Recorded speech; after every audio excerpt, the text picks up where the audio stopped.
Hi, welcome to Full Rest Academy. If you're planning to take the IELTS test, you're required to express your idea on a variety of issues in the writing and speaking sections of the test. Now, it is not a good idea to use expressions and phrases like I think, I believe, and in my opinion.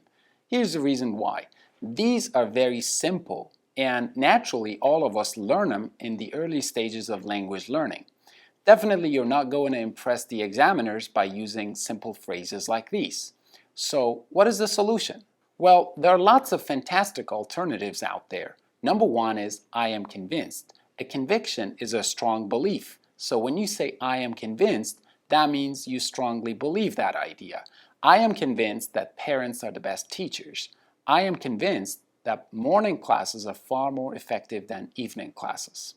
My second alternative is my impression is that. My impression is that megacities are not safe. My impression is that kids are far more creative these days.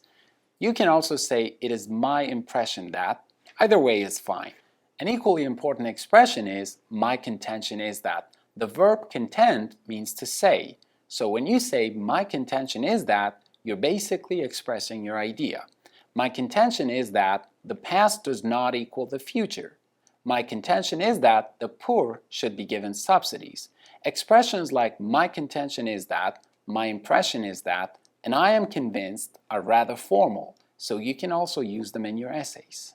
Our next choice is I am inclined to believe that. Like, I am inclined to believe that the world is becoming a much safer place. The alternative to I am inclined to believe that is I tend to believe that. I tend to believe that optimistic people are far more successful.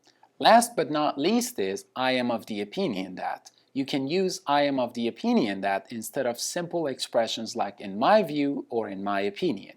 For instance, I am of the opinion that the age of driving should be lowered, or I am of the opinion that video games make children more aggressive and violent. Thank you for watching this video. Do not forget to subscribe to our channel and like our videos.